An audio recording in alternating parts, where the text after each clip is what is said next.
Okay, apologies for the lateness. Hopefully I'm coming out live now. I had some technical issues, as they say. So let me just have a look that I'm coming out live. Let's have a quick look. Let's have a look. Cool, I should be coming out live. Excellent. All right, so people are joining. Excellent. Can you just, if you are online, can you just let me know that you can hear me? So I had some little difficulties with getting online, which was a bit odd. So I'm going to just make sure that all is well. If you can post a comment to let me know that you're coming out live, that would be great. Right, so that's all good. Right, I think we are. Yeah, can you see? Excellent. Okay, excellent. So good evening, all. I let people join me. Welcome on today's free. Oh, the sun's there. That's it. To today's free webinar on reactivity. So hopefully you can hear me, which you are. Let me know you're from Tucson, Arizona. Oh, cool. Let's see where else people are. Let me know when you join. Let me know where you are coming in from, and we will dive into the meaty subject of reactivity. So, funny enough, had a day of working with people with reactive dogs. It's been definitely, I mean, I have a lot of different things when I teach clients. Sometimes they're sports clients. Sometimes they're people with just behavior modification for various behaviors. But a lot of the work that I do is with reactive dogs. And today definitely had a couple of people with, several people today actually, working with dogs with reactivity challenges, and fantastic to see. It's been fantastic to see, I should say, the progress they've made with their dogs. So, what's that behind me? Oh, is that a wire? And there was definitely some themes that came out in those conversations while working with those people. Maryland, Somerset, Scotland, excellent, all over. That's fantastic. So hopefully tonight's webinar, completely free. Feel free to share this with people that you think it will benefit. Share the YouTube clip or the Facebook link to my page to share the information about reactivity, helping people overcome their dog's reactivity challenges and hopefully move forward and hopefully overcome them so they can live their best lives. That's for me the biggest goal that I have, for people to have the best life they possibly can with their dogs, which have been labeled reactive, problematic, etc., etc. And not often that behavior is misunderstood, and that's a huge part of the stigma of reactivity. So if you are joining me this evening, let me know if you have a dog that struggles with some reactivity issues and what you believe is the current cause of your dog's reactivity challenges. So let me know whilst you're joining me. I'm just going to have a slurp of my coffee while on Northumberland, Central Scotland, Wales. Loads of people. Excellent. So let's have a look. Make sure I'm coming out on live. Cool. Let's have a look. Make sure that I'm okay. All right. So I'm going to dive in and I'm going to start talking through reactivity. So reactivity is a label that's attached to various dogs' behaviors that it can vary from the over-enthusiastic greeter to the dog that's fearful and apprehensive. And often it's a label that's attached to behavior that, in truth, it doesn't really help us articulate what reactivity is. And for me, reactivity is a response to an external stimulus versus the dog having another dog encroach on their personal space. That's a really common misconception about reactivity, where people perceive the dog that comes up to your dog, you're over the park minding your own business, another dog comes in your dog's space, and your dog displays appropriate canine communication. And as a result of that you then, the owner or you as the caregiver, perceives your dog as reactive. And for me, that is most definitely not what reactivity is. It is about a dog reacting to a trigger, an external trigger, where the dog can display behavior that is deemed socially inappropriate. And that can then be, that can create a stigma and an anxiety with the owner, which can create an anxiety loop, but then can transcend down the lead or just to that connection that we have with our dogs. And as a result of that, that can compound the issue further. And there's lots of things I'm going to discuss tonight that hopefully can help you overcome that. So give me your thoughts at what you perceive as reactive. What do you think reactive behavior is? Okay, let's have a look. Let's have a look what you think. Let's have a look on Facebook. Barking personal space at my home. At my other dog. So Denise, I wouldn't say that was reactivity. That could be, resource guarding. That could be your dog just communicating with your other dog. So I wouldn't qualify that as reactivity. So let me know if anybody has any thoughts about what reactivity is. What do you interpret of reactivity? And also, what do you think are the common causes of reactivity? For me, there's 5 things. Can you figure out what those 5 things are? What are the 5 causes of the most common causes, I should say, of reactivity? Whilst your people are joining me, okay? Let me know your thoughts. What do you think causes reactivity?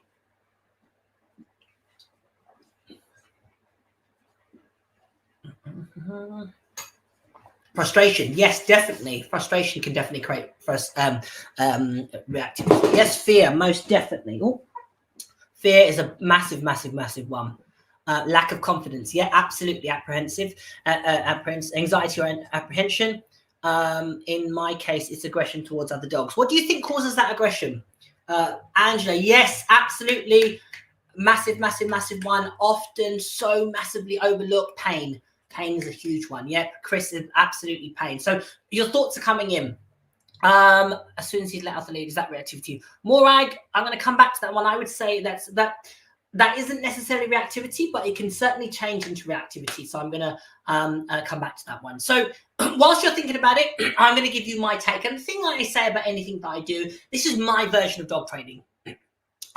I'm not 100% right, I'm not 100% wrong, but it's my take on dog training. It's based on, 30 plus years of owning dogs, 30 plus years of training dogs, working with dogs, and tens of thousands of dogs of different breeds, shapes, sizes, and owners, helping them overcome their behavioral challenges with their dogs. And these 5 reasons are the common causes of reactivity. So the first one is definitely there is a genetic predisposition or genetic influence to your dog's reactivity is a challenge. And when you're talking about a dog running in circles, that is part and parcel of it. If we track back the original purpose with our dogs were designed not to be necessarily companions. That was part and parcel. That was an added bonus. But really and truly, if we look at all the different breeds and all the different breed groups, working breed, pastoral breed, terriers, gun dogs, etc., they were actually bred to have a specific purpose to help us in our daily life. So they were essentially tools to assist us in our daily life, from hunting, capturing, gathering, exterminating, guarding our properties, and so forth and so forth. And those traits were selected and exaggerated to make the dog really, really good at completing that specific task relating to the oh, got a spammer here. Let's have a look. Didn't comment. Bear with me all. There we go. So they were expressly designed and selected to fulfill a specific task that made our life easier, and that was the creation of a lot of breeds of dogs. As our lives have evolved and society has moved on, what's happened is our perception or our need for those previously desirable traits have now largely become redundant. If we look at, capturing, gathering, flock, etc., most of us, whilst that is done, most of us don't do that on a daily basis. So we have a lot of dogs that have essentially been made redundant or unemployed from their previous vocation. And, getting on a spammer, let me just...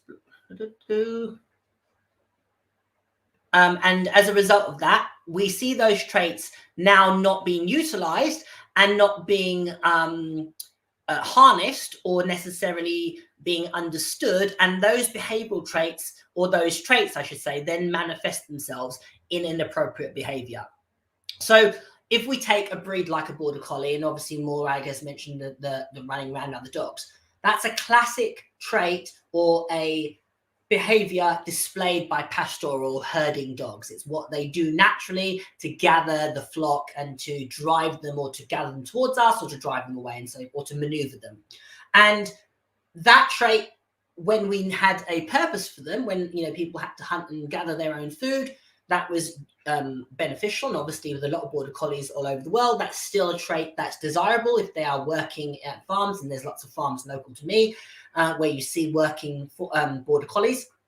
But if we took that dog out of that environment into another environment where that wasn't necessarily needed of them, that dog is still going to need that. It's going to display the desire, the traits, and the inclination to rehearse the same behavior.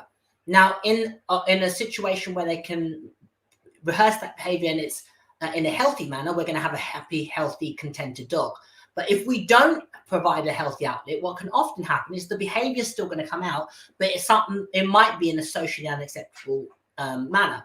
So the dog that may herd sheep, it may be that they don't have a flock of sheep and they live in the middle of London, for example, and the nearest thing that moves at speed around them is either cyclists, joggers, or vehicles. So now those behaviors, the same behavior now being rehearsed in an appropriate manner is now perceived as a problem. And that's when we attach the label, or he's reactive towards joggers or cyclists. No, he's just being a border collie that doesn't have his flock of sheep, and he's found a way for him to exhibit that same desire in a way that appeases that need. Yes, definitely. There's a mentioned comment here about bad genetics. You absolutely can have that as part and parcel of the dogs, of it being a cause of reactivity, where the dog is genetically predisposed because essentially both parents have traits that are apprehensive or fearful, or etc., etc. They've been mated together for whatever reason, and the chances are that you're going to have a high percentage of the litter exhibiting those same traits, and therefore that's going to be what goes out into society. So genetics is definitely a part of it, where the breed of dog that you have has predisposed traits that were once useful to us and they're not being utilized, and the dog displays those same traits but in now a politically incorrect or unhealthy manner. That can be where the dog is perceived as a reactive dog. Definitely where the dog has got poor genetics, its parents, or your dog is from parents that have poor temperaments or are predisposed to behavior that's qualified as reactive. Put them together, you're going to probably have reactive puppies with those traits as well. So that's definitely a massive part of it, genetics. Second thing is, and somebody's mentioned socialization or inappropriate socialization. So socialization in itself is a huge skill to develop with your dog. And if we think about socialization, if we equate it to children, think about all that we teach our children before they reach adulthood. You teach them to eat, sleep, go to the toilet, talk, communicate, read body language, social skills, etc., etc. There's so much involved in it. And often with dogs, we don't necessarily always understand the nuances of socializing, and also the diversity that dogs need to be able to cope with in modern society. The different breeds of dogs, the different triggers, cyclists, trains, vehicles, people moving, prams, etc., etc., etc. All the things that we have in a very human world that our dogs need to be educated and explained to, that these things are part and parcel of their environment. When we think about socialization, for me, it's understanding that every breed of dog has its distinct culture and its distinct dialect of which they engage with each other. So 2 German Shepherds, they're going to engage in the way that they understand. 2 Australian Shepherds, they're going to just communicate and interact in a way that makes sense to them. But if you then combine a German Shepherd with a Chihuahua, that's going to be 2 very different cultures. And if there's a deficiency in one of those dogs in understanding the other's culture, that's when you can get a negative interaction. Socialization is such a skilled and such a delicate process that everybody should be really working to understand. There was a train of thought where you would socialize your dog with, I think it was 100 different things a day. For me, that's very, very dangerous and problematic to do. To find 100 experiences where your dog can have the correct outcome from that experience to benefit them long term. The way in which I socialize my dogs, it's very strategic. It's about creating the right learning outcome and experience for the dog to have in that interaction. And that's my goal, whether it's people, dogs, or things.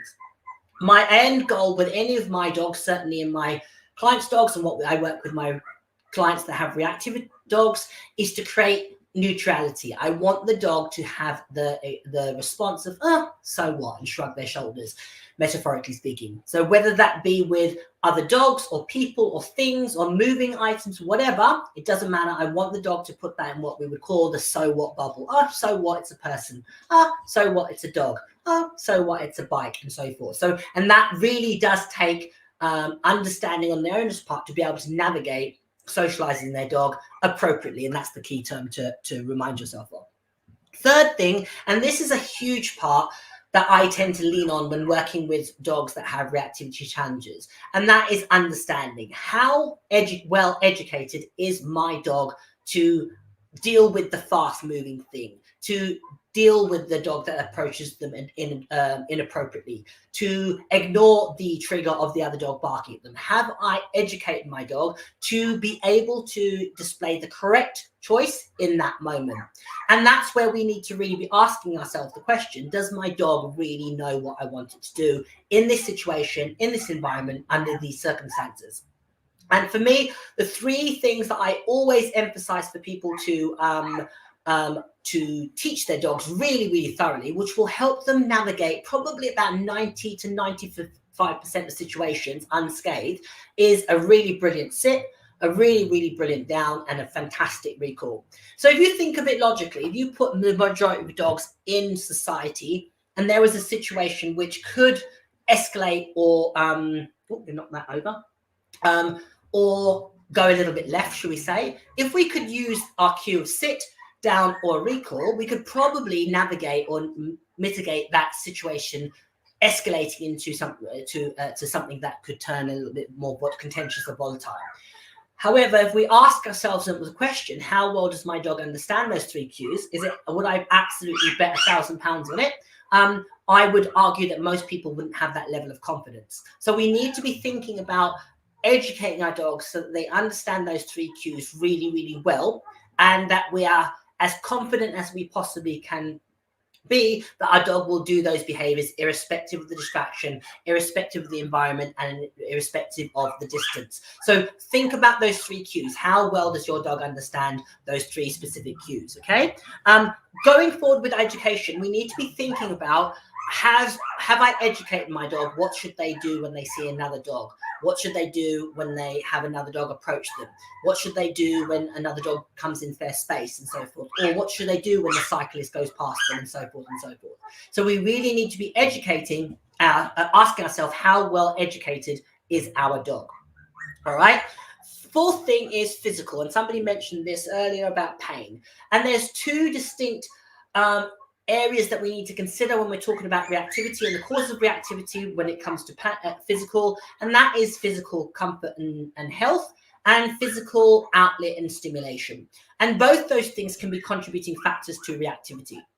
If we first look at, is my dog physically well? Is there an underlying issue? So sometimes, and dogs are amazing at masking discomfort and pain, sometimes it's linked, your dog's reactivity challenges or issues are linked to the dog not feeling 100% well. And it can sometimes take a little bit of digging and exploration to find out what the issue is. And it might take a little bit of a Sherlock Holmes exploration to identify what the core root of the problem is. It could be something really subtle. It could be the dog's gut health. It could be a physical issue. It could be a level of pain or discomfort, which could be causing the dog to be sensitive. And I would say pain is probably more common, or discomfort is more common than we probably give our dogs credit for, because they're brilliant at masking these things. But when you see, if you see a sudden change in your dog's behavior, oh, somebody's going to just knock over the light. Just bear with me. Come here, lift that. Good girl. Not that. Oh, oh. Settle. You can knock the wire over. Go settle. Good girl. So if you're settle, Gracie, settle. Good girl. Good girl. Hold on. So if your dog suddenly displays a random behavior which it previously hasn't, or a behavior that's out of character, the first thing I would be thinking of is there something physically going wrong with this dog, or physically going on with this dog? Because dogs, generally speaking, you know, for them to suddenly act, show aggression or apprehension or fear, and it's out of character, make that a little mental note in your mind and start to be thinking if there's other things. You know, has the dog been able to get up on the sofa where previously he could? Or are they struggling to get up in the morning? Or are they showing, you know, every now and again they're a little bit quiet and lethargic, etc.? Start to make notes of those things so that you can start to unpack the core issue and not deal with the symptom. Often the dog's reactivity is a symptom of an underlying issue, and it could be the dog is lacking education. It could be social skills. It could be pain and discomfort. And we need to be always thinking as the dog trying to communicate with us. What are they trying to tell us? Okay. So the fifth and final reason why dogs often display reactivity issues is, has there been a level of trauma? And the trauma can be on the part of the dog, or it can be on the part of the owner. And that can be where your dog has been the recipient of an aggressive act, which is very common in adolescence, or vice versa. Your dog displays an aggressive response to another dog. You're over the park. There's a little altercation between you and the other person's owner, a little bit of name calling backwards and forth, and that creates a level of tension and anxiety within you. Next time you see another dog that looks similar, you instantly start to get a little bit apprehensive and anxious. And as a result, that then feeds down to your dog, and so forth and so forth. And then the anxiety loop, what I call an anxiety loop, starts to happen, and you spiral downwards. Another example is where the dog has behaved inappropriately, should we say, with another dog. But for that dog, that's quite extreme, and that can resonate with the dog. The thing to say with both those examples is it's very much about being present and not holding on to things that have happened in the past, being proactive in how you move forward and dealing with the trauma that is attached to the reactive behavior.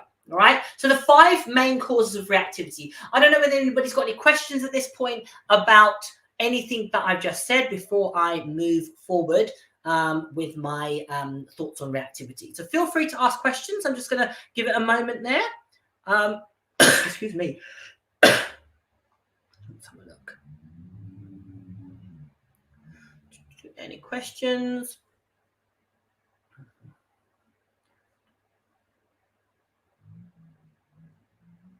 Let's have a look. Any questions? We'll have a slurp of my drink on reactivity or anything that I've covered. So physical challenges that can cause reactivity. Socialization as another causation of reactivity. Education, how well educated is my dog? Trauma, is there a trauma between you and your dog? And also, oh gosh, 1 second. Okay, I'll come back to those 2 questions, Chris and Vince. So education, trauma, physical, socialization, and my brain's going blank there. I'm going to have to remind myself of what it is. But 5 things that can cause reactivity. And the 5th one was, which one did I say? I should have said that in more numerical order. Bear with me 1 second.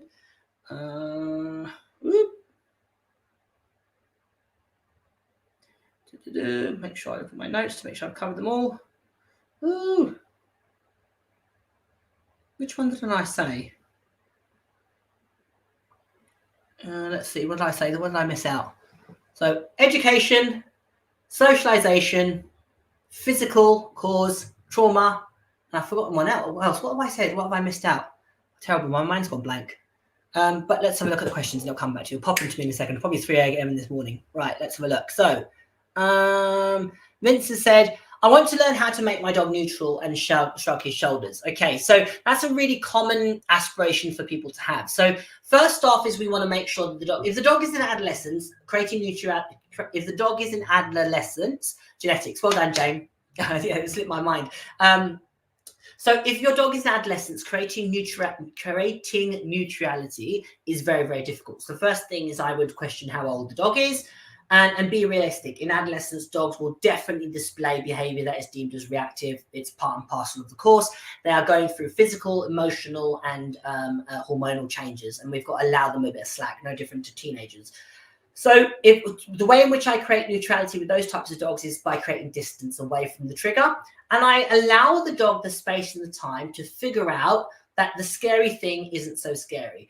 And I don't initially ride in there using treats or trying to counter condition. I allow the dog to work through that process naturally and look, see, sniff, have a little reaction, move away, figure out that actually the plastic bag or the dustbin 100 meters away isn't going to kill them. And often you can help them navigate and develop confidence or neutrality by allowing the dog to go through a natural way of engaging with their environment. We are sometimes too quick to trying to intervene and get our treats out and trying to counter condition the dog. And all sometimes you can do is draw unnecessary attention and emphasis to that thing that the dog would have normally just learned to deal with. You see that a lot in a lot of dogs where if you just allow them the space to figure out, and similarly with dogs to dog interaction, sometimes they'll go, oh my God, it's a dog. And then when you actually allow them the space and the freedom to interact, you'll find within seconds, they'll be interacting with each other. So one of my clients who actually saw today about, I think it was a month ago.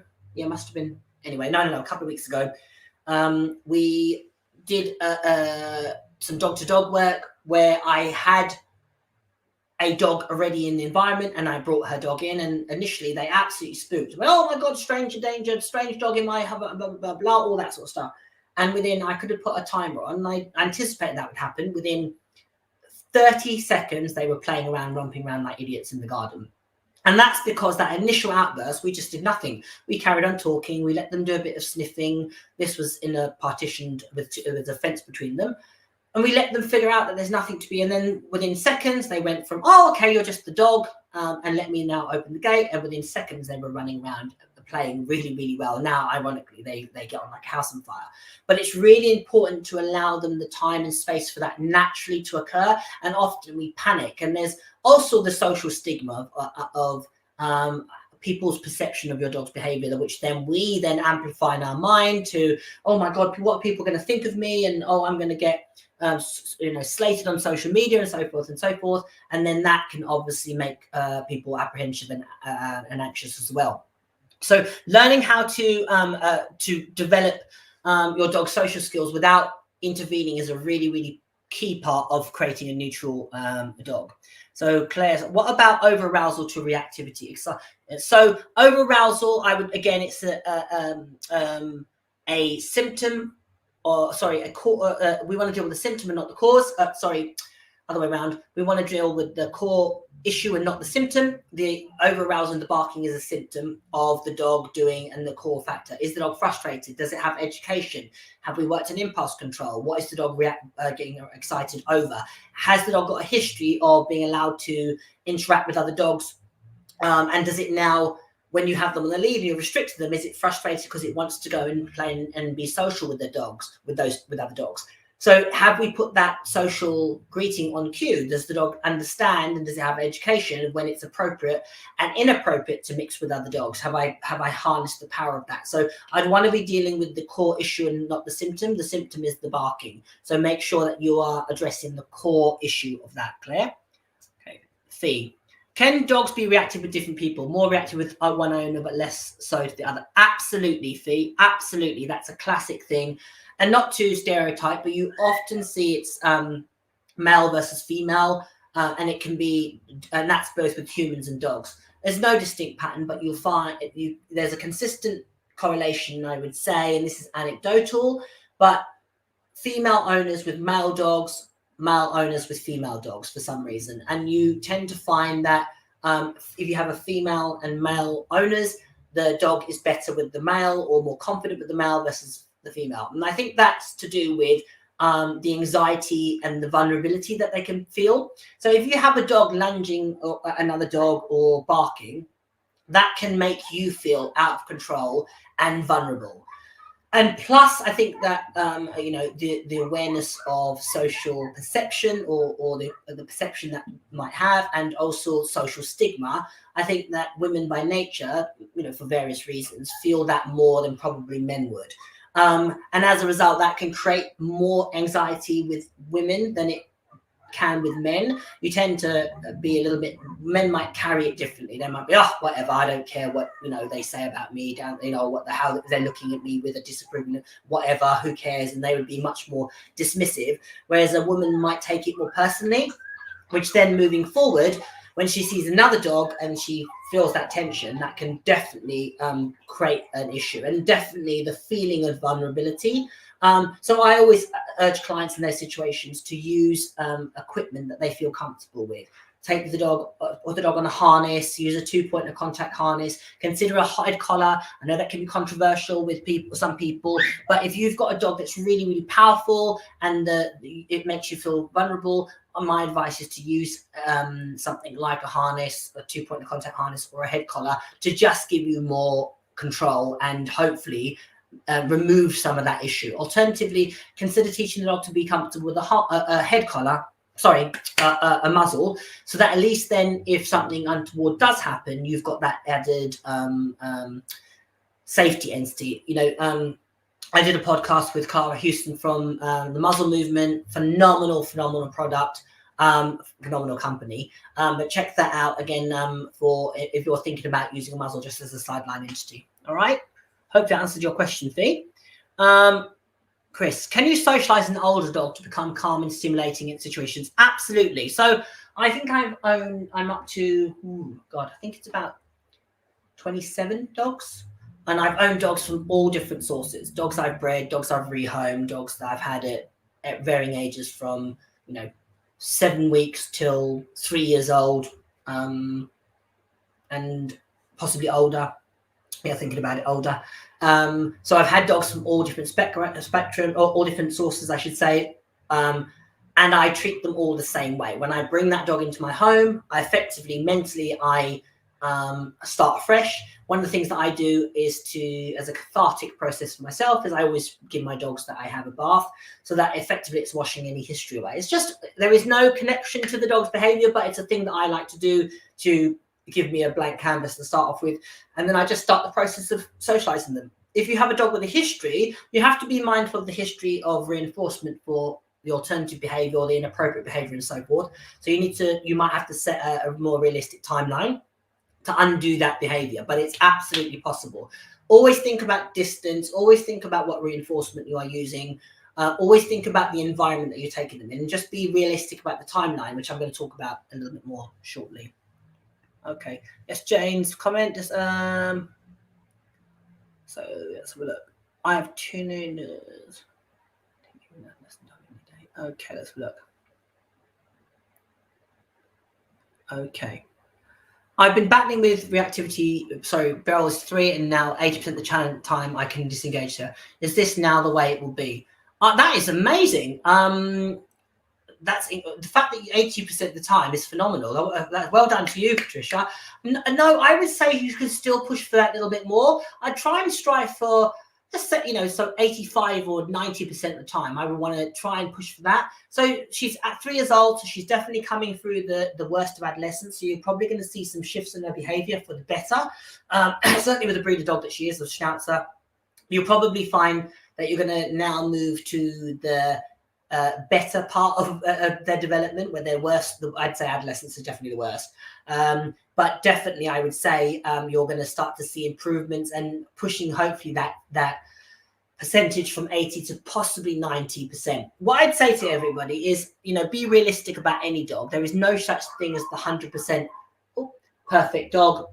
It doesn't exist per se. Yeah, you can have a dog that, I've got dogs that are lovely, but that are pretty, perfect. But I'm realistic. At the end of the day, they're a dog, and I wouldn't put them in a position where I felt they could be at jeopardy, or that if there was, for example, I have a daughter, if she brought her friends around, I'd always put the dogs in a position of safety. Whilst my dogs are really social, they're brilliant with my daughter. If I bring somebody else's children in, I don't know if they're are skilled and they understand how to maneuver around the dogs, engage with the dogs. I don't know if they're aware of the nuances of communication that the dogs will give. And as such, you know what? It's just the easiest thing to put them in that situation. Is that a failing on my part as a dog owner? I would argue not. I'd say that's about being responsible. And yeah, there'd be situations where I wouldn't put my dogs in. And I think that we need to have that conversation. I think sometimes people create that Disney-esque standard for which dogs should be judged by, and it's unrealistic. We really need to dispel that myth. So well done, Patricia. Excellent work.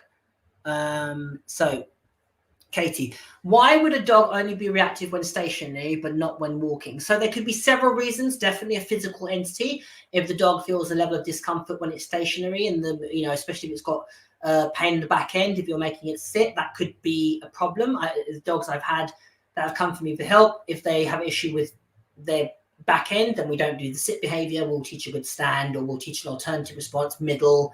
There's other behaviors, so consider that. And the dog could also feel more vulnerable when it's stationary. And if it's stationary, is it in close proximity to you? It could be that. You find a lot of dogs that display reactive behavior on lead. When you let them off, they totally change. So there's definitely a connection there between the anxiety the owner is presenting and the dog's behavior. So being present of mind, how are you responding? How are you responding? How are you feeling in that moment? Are you getting anxious? Are you feeling the tension come up from your stomach? Are you being all dry mouth, and are you tensing the lead?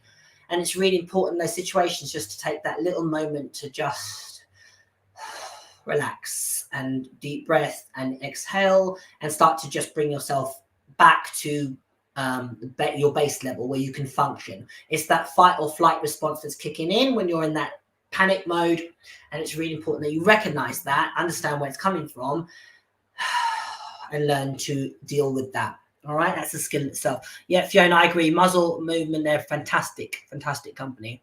Okay, Chris. Our border collie will grumble at other dogs if they approach her when she's on the lead, but it's fine off the lead. She's very timid little maid. How should I approach this? In truth, Chris, I would do absolutely nothing, because if the dog is grumbling, that is fantastic. That's saying to other dogs, hey, I'm feeling uncomfortable with you approaching me. I'm on a lead, so there's a level of restriction by the fact that I'm on lead, so I can't move away, or I can't create distance because I'm restricted by the lead. Can you leave me alone? I would always advocate for my dogs in those situations. I would encourage the other dog to move away, or body block them, or avert my dog's attention, as opposed to perceiving my dog as the problem. Because if we deal with the barking, the growling, and we try and stop that, that's going to be the dog not communicating, which then doesn't give me information to help the dog. Always look at it from the dog's point of view. It's a huge thing. People perceive growling as a bad thing, and it's our dog's warning sign. They're communicating. They're saying, hey, listen, I'm feeling uncomfortable in this situation. I'm warning you I'm about to do X, Y, and Z. I may have to escalate my communication, and that's for us to intervene. Hopefully that makes sense. Fee, what age does adolescent end? My German Shepherd is 20 months old, and I thought that period ended, but maybe not. No, absolutely not. You are in the midst of it. Adolescence can occur from about 6 to 10 months to 3.5, depending on the breed of dog, but generally about 3 years old. I would say then they're transitioning into adulthood, but definitely you're in the heights of adolescence at 20 months. And you're going to see the good, the bad, and the ugly for sure. Be patient with yourself. Be patient with the dog, and assure yourself it is just a phase. It will absolutely pass. Okay. So Sabina said, I love the idea about not being Disney dogs. Prevention is so much better, and not keeping everyone safe. I think sometimes gatekeep a little bit, but means I can relax. My dogs can too. So I think, yeah, people perceive management as a failing on their part, and everybody should manage a level of their dog's behavior. I always say to people, management is absolutely part of dog ownership, or responsible dog ownership. The goal is to have a minimal amount of management, a huge amount of education, and a huge amount of social skills, so our dogs can then function in society without being on that hair trigger of, oh God, if I don't manage them, or if I do this, or if I don't do that, my dog's going to behave inappropriately. So my goal with all my dogs is to have minimal management, maximum education and socialization, and that's what I invest in terms of rearing my dogs. So hopefully that's answered those questions. So I'm gonna just have a quick slurp of my drink. Don't know that. Hopefully that's answered your question, guys. I'm going to move on and expand a little bit more about reactivity. Just really making sure that I've got all the questions. I think I have. Okay. So often when dealing with reactivity, there is several factors that can that are beyond our control, and we have to shift our mindset, but trying to deal with all the other factors that are beyond our control. Because at the end of the day, we can only affect the things within our capability and our control.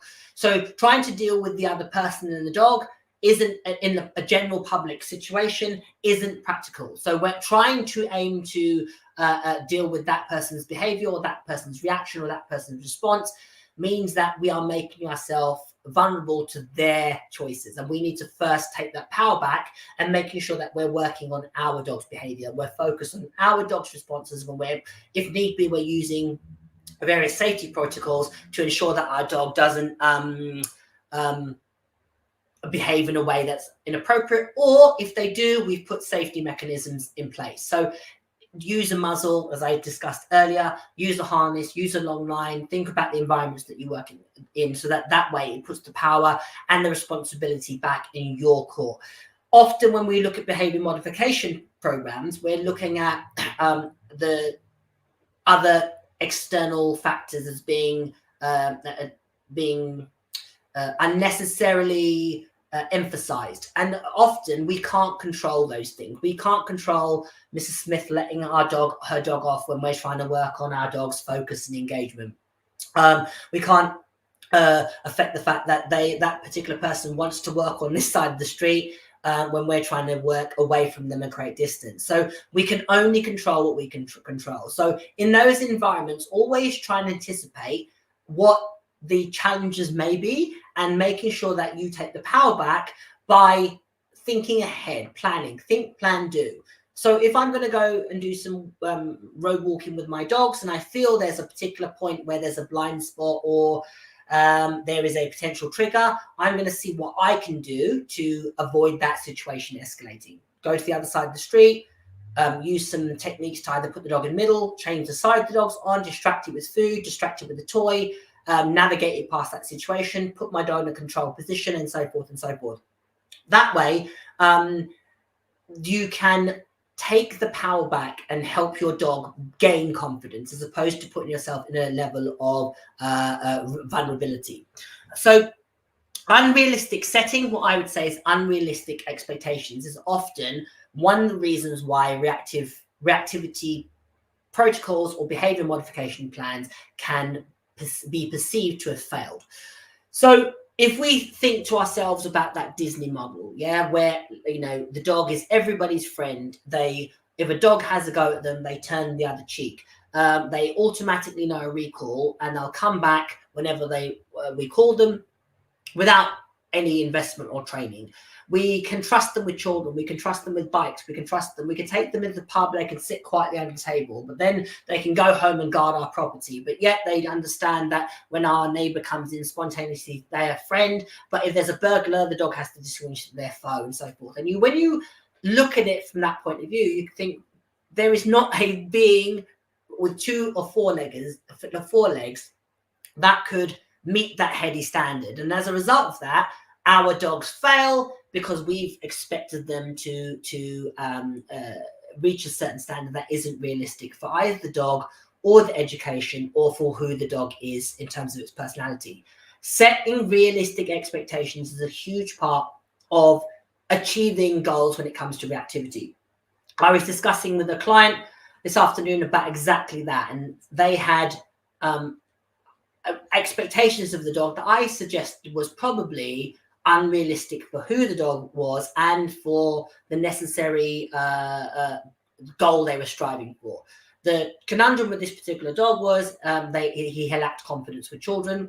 He was great with their children. He was fine, but they said that whenever they brought children into their house, the dog showed some concern around the dogs.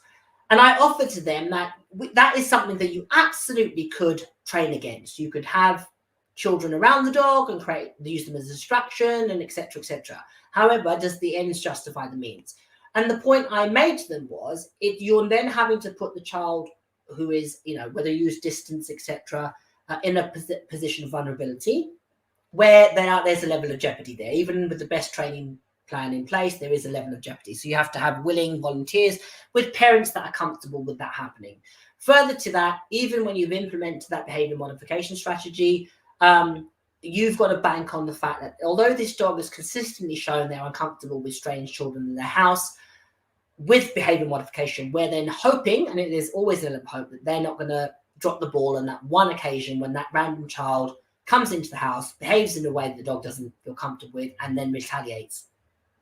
And that, to me, is the question that you have to ask yourself. Is it realistic, given the circumstances? Because there's always competing entities at play. The needs of the dog, the needs of the owner, and then the external society. And we have to offset who is the primary concern in this moment. And in that situation, I said to them, I think that's, whilst we can teach the dog to, in a stage situation where we can have children that the dog knows, and we can extend that, we can grow that. We taught an incompatible behavior, i.e. stay in your bed when there's children moving around.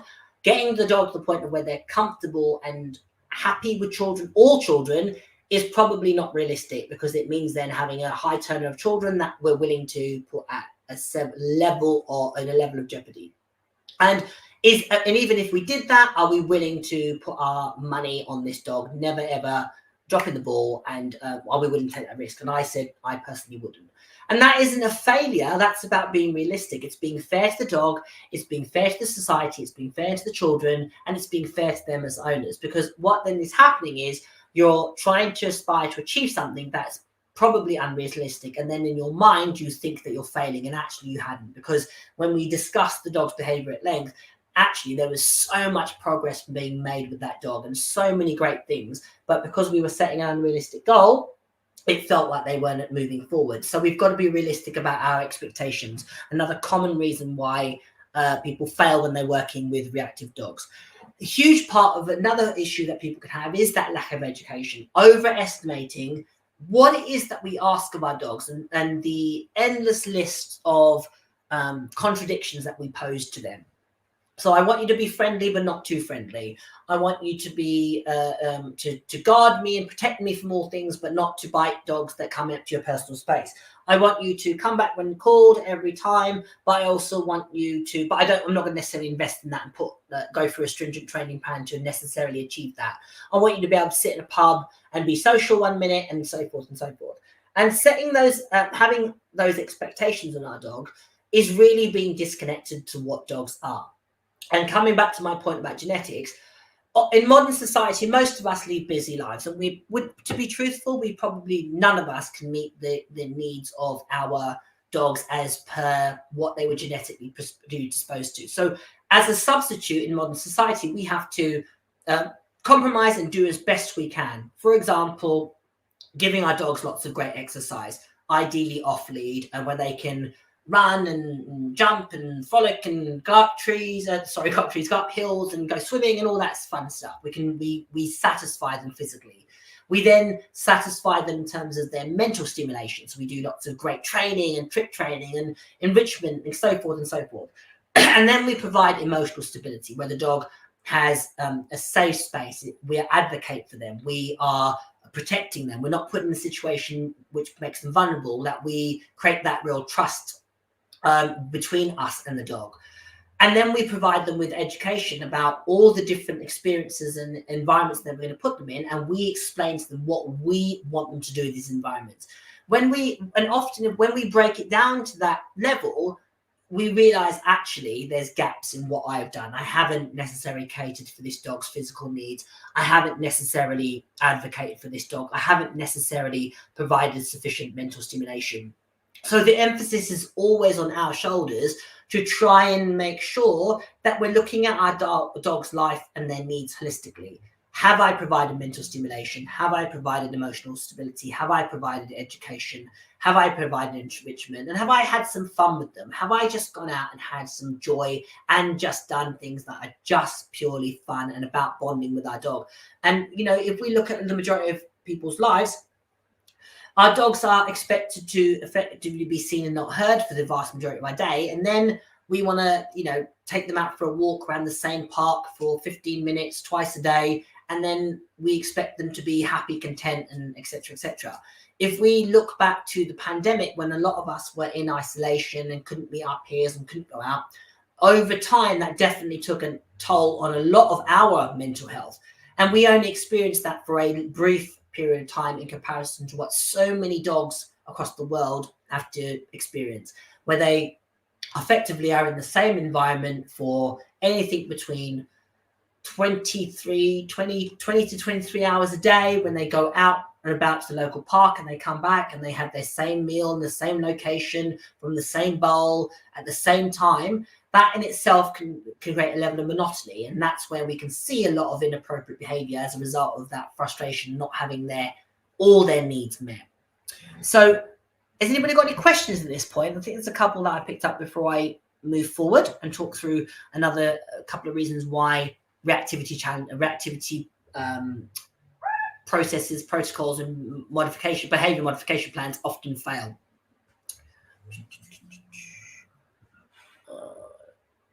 Okay, what's this one? Okay. If an assertive off-lead dog approaches your on-lead dog, which gets them uncomfortable, how do you stop the off-lead dog, a leash dog? So I would intervene. I would body block them. So position my dog away from the side of the dog, and I would intercept, either distracting the dog with food, or I would physically hold the dog off or manipulate them if need be. I would use a physical barrier if there was one appropriate, a tree, a bench, a bin, move behind the gate, etc., to avoid that situation. And then I would definitely work on my dog's confidence around other dogs, doing some proactive socializing, counter conditioning, etc., so that the dog has more resilience when they meet other dogs, but also making sure I advocate for the dog as and when needed. So I'll say, okay, yeah, it's okay, he's friendly. Yeah, absolutely, drives me mad as well. So just again to share with you, majority of people with best intentions don't read their dogs very well, and they don't understand them. And I would say that's quite a common theme with so many. So it's just to give you an insight. When we were doing a walk with one of my clients' dogs this afternoon, we went to a particular area where there's going to be dogs. And whilst the dogs were somewhat controlled, some of them were on lead, some of them were off, we, did the usual, create distance. And she's at the point in her training and behavior modification where we're a little bit moving it on. So she's done a lot of socializing with my dog. She's done parallel walking, etc., etc. So we're building up now to venturing out into the real world, etc. So growing her confidence. And she behaved absolutely brilliantly. And there was two particular little outbursts. One was where we're in a relatively short, narrow path. So my client's dog was moved to one side to let another person come, and I was standing opposite so I could observe. And there was a lady with two dogs, both off lead, approaching us. One was very, very self-assured, confident, not interested in the dog or the people, walked straight through. Second dog behind her, which was a second dog, slightly younger, apprehensive around people, because she started to look to avoid the people, not the dogs, the people. And as I looked at her to see, where she was coming from, she definitely was very concerned about it. So I averted eye contact, but I could see her of trying to avoid me, and I was on one side, and then she felt she was aware of the people on the other side, and she was acting in an unpredictable fashion. That was the initial outburst. Very minimal, slight little bark, a little bit of to be honest, handbags moment, nothing, no physical contact, nowhere near the dog, intervention by the owner, handled it brilliantly, redirected the dog onto some food, got attention, brilliant. So that was a really great outcome for the owner. The dog learned we're put in a situation which could happen in anybody's daily life, but the owner handled it brilliantly, and so did the dog. Dog reacted, we just paused, dog calmed down, she then the dogs hang around for a millisecond, no problem. Second interaction with the dog was a greyhound. person was approaching off the lead, and the dog was, for some reason, the lady was clicking the dog. She had a clicker and she was clicking on the approach, but she wasn't reinforcing the dog. I mean, just clicking the dog. I'm not quite sure what that meant to the dog, but she was clicking it. Dog approached off lead, and the dog looks and gives a very hard stare, stiffens the body up, starts to slow walk in the direction of my client's dog, and then the dog goes hard stare, and then she does a little threatening rah at the other dog. The other dog responds, intercepted by the owner brilliantly, moves the dog to another space. Owner, because at that point the owner had seen the dog was hard staring at the dog, and she moved closer to its shoulder, which gave the dog a false sense of confidence, which then made that dog bark, which then created a response from my client's dog. And again, it was a nothing. It lasted 2 seconds, if that. We dealt with it, moved on. So in that instance, I said to them, why do you think your dog did that? And they said, oh, we're not sure. Was it because of it? I said, no, it's because the other dog had given your dog a really hard stare, stiffened body language, was very much giving a precursor information that she was going to make, have an interaction, shall I say, and it could very quickly go left if it wasn't intervened by the person's, the owner, or by that person's dog, the owner of that dog, I should say. And in that instance, I highlighted that the owner actually should have intervened. She should have put her hand on the dog's collar, redirected it, ushered it on, put it on the lead, whatever. She should have done 100 different things, but she didn't for whatever reason. Now, we could stand here and lambast her and say, oh, she should have done this. What's the point? We're not going to get into a dialogue with the owner. It's done. It was a nothing altercation, just two dogs being dogs. It all got dealt with, moved on. We moved on to another dog. So when the next dog walked on, the Cocker Spaniel, my client's dog was a little bit more hypervigilant, and that dog, lovely approach, no eye contact, really casual body language, sniffed in the direction, and that caused a slight little outburst in which the owner could dealt with it, stopped it, intervened, fed the dog once she got control, fed the dog, and then they stopped, and we had a brief little dialogue with the owner, literally seconds, and both dogs were able to then have some eye-to-eye interaction, a little bit of sniffing. My client's dog just lost interest, disengaged. She rewarded it, and we went on. So we were able to use that as a positive experience for the dog, and for the owner and the dog. I asked them again the question, why do you think she did that? And I said it's because of the previous experience. So, and it was great that we could just mill around for a second and let both dogs just realize that, there's no drama in that situation. So in those instances, and I said that we're going to, we're a little bit pushing this on. We're moving your training on so that you've got skills to take out in the real world. The fault actually wasn't with my client's dog. It was in both instances, rightly or wrongly, and you could argue it either way. But it was both owners weren't reading their dog's behavior, and that's something that is such a common entity. Now, we can get into discussions about, and again, I could, told you, you should have done X, Y, and Z. There's no point. Yeah. What we did was focus on what we can control, which is my client's dog, her dog. She was on a lead. She had good control of it. She's done some fantastic work with it. She handled it brilliantly. She got the dog's focus, used some treats. Boom, absolutely brilliant.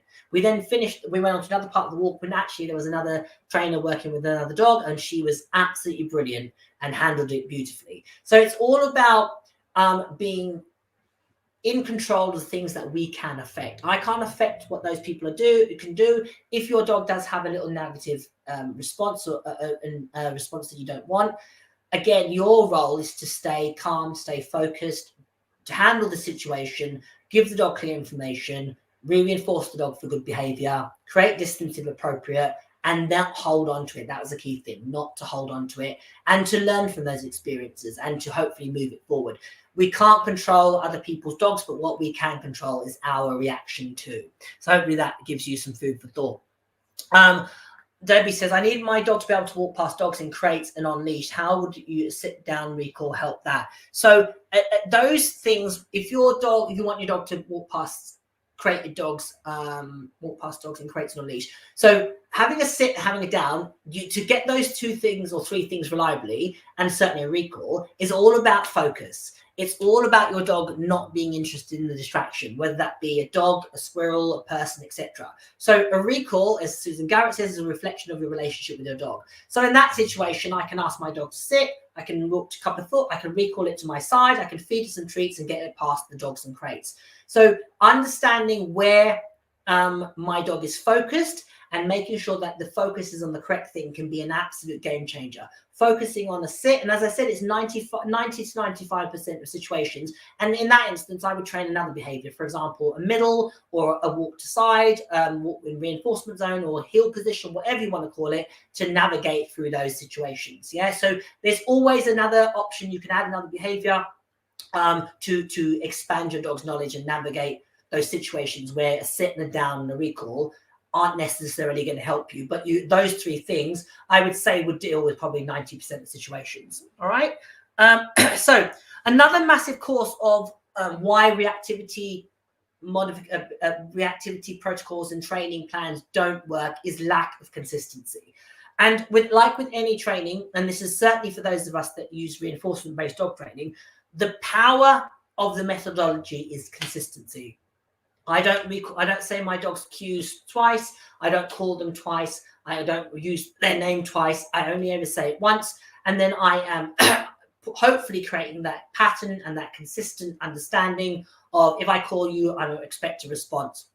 And consistency is key. And I'd say in the vast majority of instances where training fails is because there's been an inconsistency and a grey entity, either that you haven't reinforced appropriately, your timings hasn't been correct, or you've been inconsistent with what you asked of them. So it's really, really important to take consistency and making sure that you're always consistent in what you ask of them. The second part of that is to be able to give your dog confidence, and confidence comes from direction. Direction comes from giving the dog leadership. And the connotation with leadership is that it infers that I have to be the alpha, I have to dominate. No, it's absolute BS. Leadership gives your dog confidence. I want to give my dog direction. What should that dog be doing in this particular situation? Have I educated it? Have I given the dog information? Am I in a position of control? You know, a million years ago, I used to be in law enforcement. And when I would turn up in my uniform to a situation that was contentious, certainly at the moment we've got that going on, you're looking for somebody to take control of that situation where they are looking to you for control, to give them direction, to make everything okay. And that's what we should be doing with our dogs that lack confidence. We should be looking at making everything okay. They need us to give them leadership. Leadership doesn't come from a place of oppression. It comes from a place of confidence. Give your dogs confidence. And that's a huge part of dealing with reactive behavior. The other entity, which often can be why reactivity training fails, is consequences. And this is the one that can be contentious. The inference, again, with consequences is it has to be something horrible. It has to be a horrible thing, so the dog wants to avoid that. And nothing could be further from the truth. Have I created the consequence that the dog wants to behave in a certain manner because that consequence leads to something that it wants or is beneficial to them? Or it could be it removes them from the situation that causes them to feel discomfort, i.e. the best way to make dogs leave you alone is to sit and be still for a second, and then I will mark you and then move you from that situation. Or the reinforcement is you get to move away from the thing that caused you a level of discomfort. It's really important that we understand of the power of consequence. The consequence has to make sense to the dog and has to be worthwhile to the dog to make sure that behavior happens the way that we want. All right. So that's what Fee's question. How often should you train a dog around reactivity? I know it all depends on the individual dog, but should you focus on one area of reactivity each day? Each week. CC around children a couple of times a week. Not counter condition around children. My dog has many triggers such as dogs, wildlife, children. If I'm overwhelming her by taking her out in different environments and causing trigger stacking, but she's excited by every environment apart from familiar ones, so it's hard to know how much is too much. So several things would come to mind in that in response to that fee is, one, you want to strip it back and look at your core relationship with that dog. How focused is that dog on you? So I have dogs that are very, very easily aroused. I have selected them, chosen them, sought them out because they're predisposed to being excited. I want that for the things that I do with them. However, I also teach them the clarity of when it's appropriate to be excited and when it's not. And the biggest entity that I strive for with all my dogs is to get them so focused on me that they're not interested in the environment. Birds, squirrels, sheep, chickens, dogs, whatever, people are of no interest to them. Now, my dogs are very social and they like people, but they absolutely adore and love me. So strip it back to its bare bones. If you go to my website, you can get a free ebook called Set the Tone. When you sign up for it, you'll get it free in your email, which talks through the way in which I create that focus for my dogs, and that'd be really beneficial to implement some of those things with your relationship with your dog. So that way you're working on your relationship. Now, the result of that, it has a domino effect. When you have a dog that's really focused on you, that then has a domino effect to all the things that you've mentioned, the dog being triggered by wildlife and dogs and cats, etc., etc. Because the dog's going to be focused on you and waiting for you to give them cues and learning and understanding, I should say, how to get reinforcement via you, that will make a massive, massive difference in your dog's life and your relationship. So hopefully that makes sense. Frequency of training, dog dependent, but I would say little and often. I would probably train my dogs every single day of their life. And now training is not necessarily I go out in my garden and train, which I may do. Sometimes it's on a dog walk. I'll call them back and I'm training recalls. I'm doing what I call wait theirs whilst I put them in the vans or get them out of the van at threshold. So that's I'm constantly training.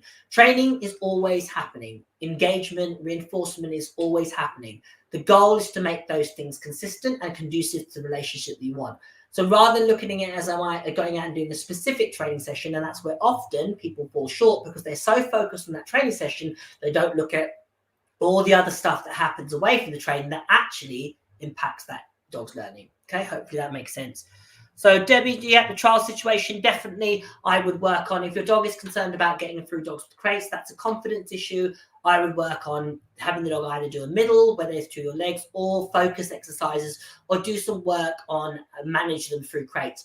That I wouldn't describe as a reactive dog. I would say that was more defensive, where the dog is apprehensive about these dogs barking at them and concerned about dogs in crates. Very typical at most competitions. I always say when I walk my boxer through, who's passed several years ago, but when I took him through an agility show or a beach show, I would absolutely guarantee every single time I walked him through the car park, he would have a minimum of 3 dogs trying to go him from crates or fenced off areas or backs of vehicles because they didn't recognize and understand him. And he was a bit of an anomaly in that environment, which has a high proximity or high density of herding breeds. He was somewhat of an oddity, and a lot of dogs would react to him. I focused on my dog's behavior and not worried about all those. Yeah. Okay. Gracie, I have no idea how to get my puppy focused. Once she gets in a reactive zone, there is no way to snap it out of her. So always look at the thing before the thing. So if your puppy is getting into a reactive zone, what happens beforehand? So, and you want to look at your lifestyle with your dog holistically. I always talk about events in your dog's day that need to be paired and conditioned with things that you like. So the biggest thing is your dog's food. How does your dog get food? Is it from a dog bowl? Is it from your hand? Is it for recall? Is it for a relationship? Is it for engagement? Is it for enrichment? I talk about investing in the 5 E's: education, enrichment, emotional stability, I've lost my exercise, and entertainment. So those 5 E's, you should be thinking about delivering your dog's food in some way connected to those. All those 5 E's are about building a brilliant relationship with your dog, where that dog is focused on you, not interested in other things, where they are not distracted, they understand to be responsive, etc., etc. And what often happens is people don't look at the things away from their training and they look at their day-to-day interaction.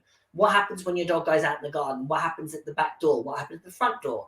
What happens when you put your dog on a lead? What happens when you let them out of the car? What happens when you let them off a lead? Where do they get their food? How do they get their food? Does the dog play with you? Will they interact with you? Do they have access to toys around the house and all the time? Are they free fed? All those things will make a difference in the relationship with your dog. Again, Grace, have a look at my website, download the set to this. It's called, the book's called Set to the Tone. It's an ebook of how I raise my dogs. It's free. All you have to do is put in your email and you can access that, and you can start to implement some of those things to make a difference. It's all about creating that relationship. I would say in the vast majority of instances, when dogs are distracted, whether that be they display reactive behavior, whether that be they run over the park and play with the other dogs, or they run off and chase squirrels, it's always about the relationship. Where is that dog's focus? Is that dog confident? Have I advocated for it? Have I been in a position where I've systematically built his confidence, and so forth and so forth? Always look at the relationship and look at it holistically when you're coming to reactive dogs. All right. So is there any other questions anybody might have about reactivity?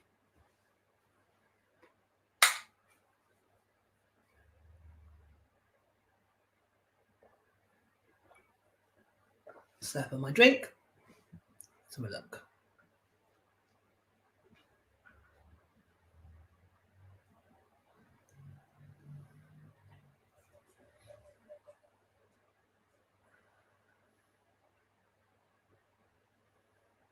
Anybody got any questions?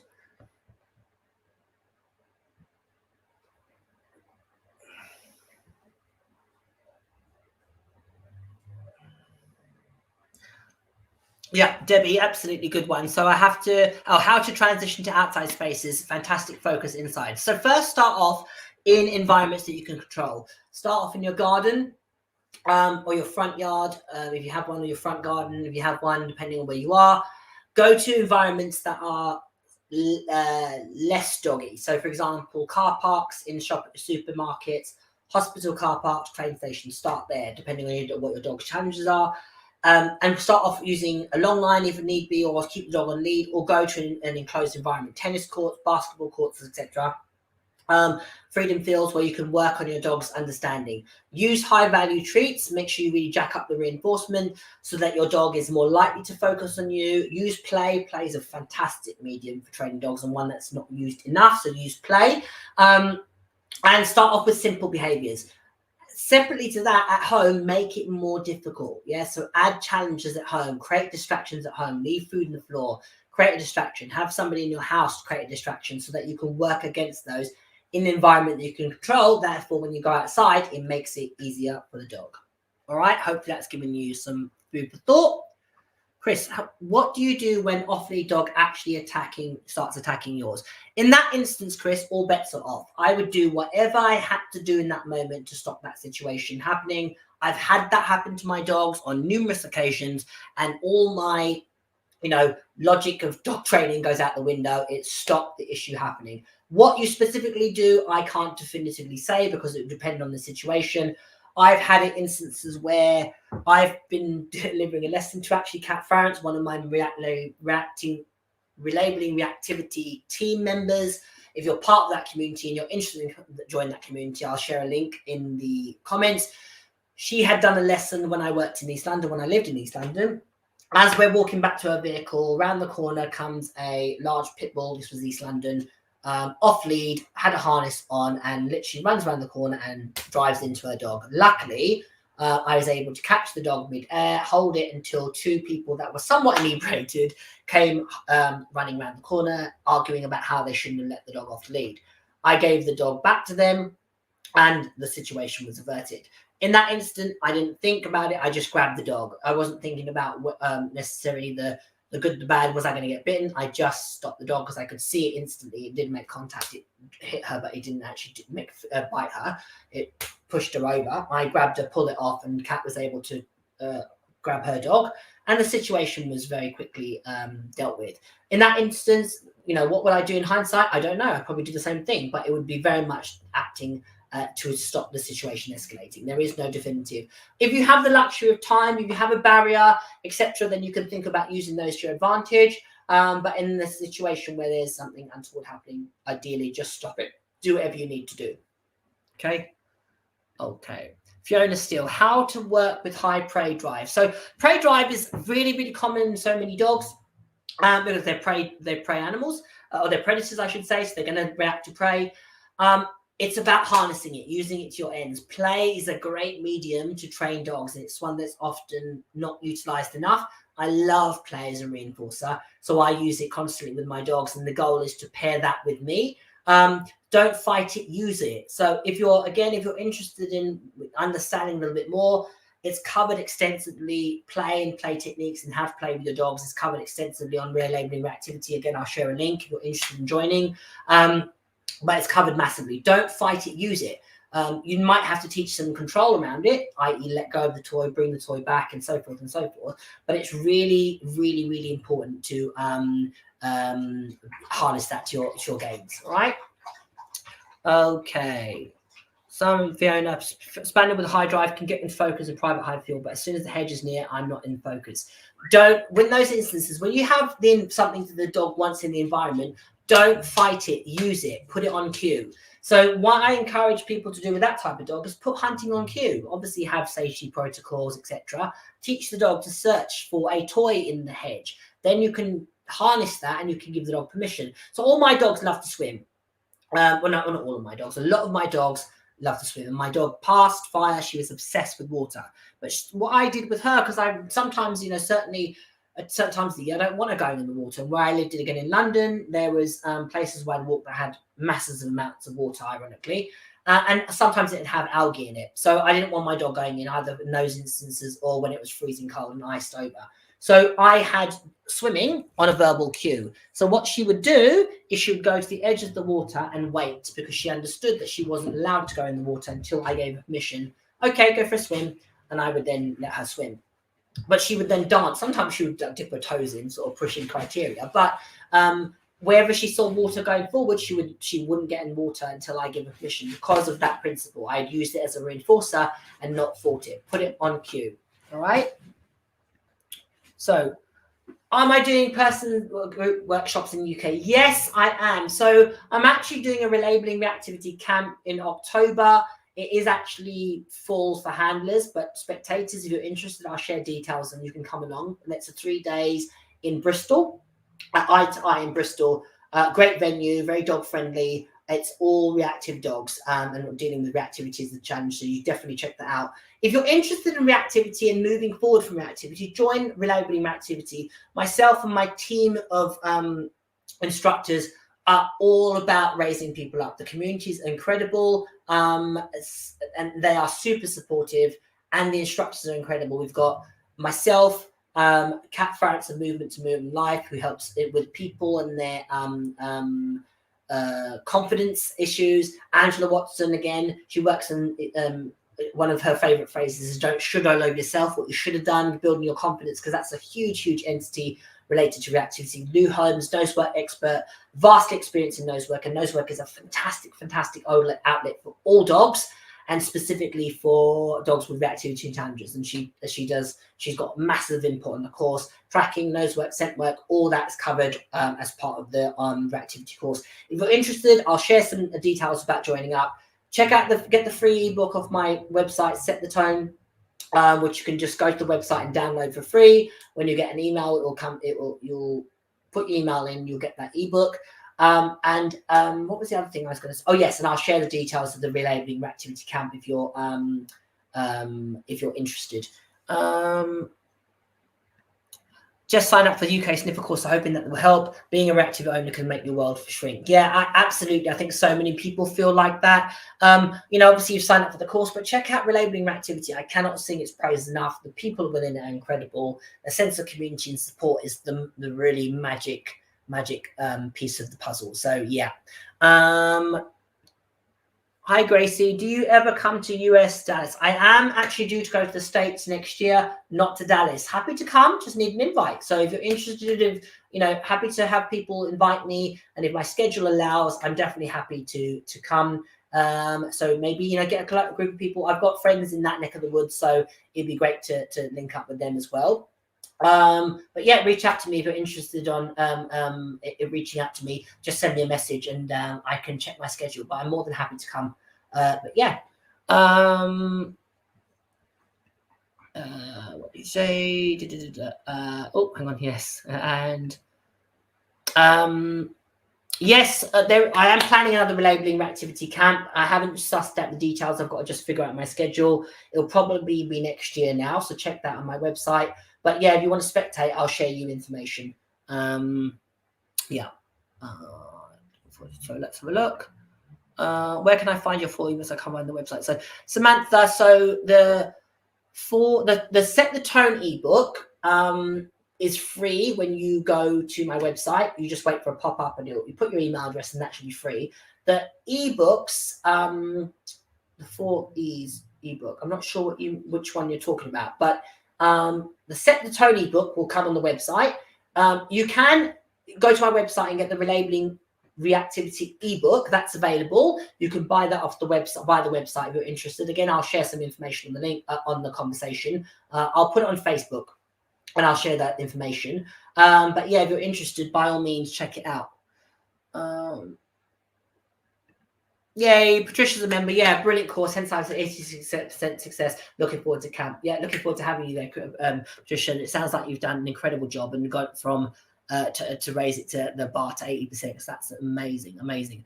All right, all. Thank you for joining me. Hopefully, this has been helpful. I'm really, really passionate about helping people with reactivity challenges. If you have a dog with a reactivity challenge, reach out to me. I can do an online consult. I can help you with your dog. My community can help you with your dog. And it's one of my biggest passions, helping people live their best life with their dog. So if you're interested, by all means, reach out. Yeah, and happy to come wherever. Just send the invite. And if my schedule allows and it permits, I'm more than happy to come to spread the good word. Thank you all for your participation, your fantastic questions. I wish you all the best with your dogs. I will share the links on Facebook for my website and the online course, etc., etc. And if you're interested, sign up. Take care, everybody. Have a great evening. My pleasure. Thank you so much for your participation.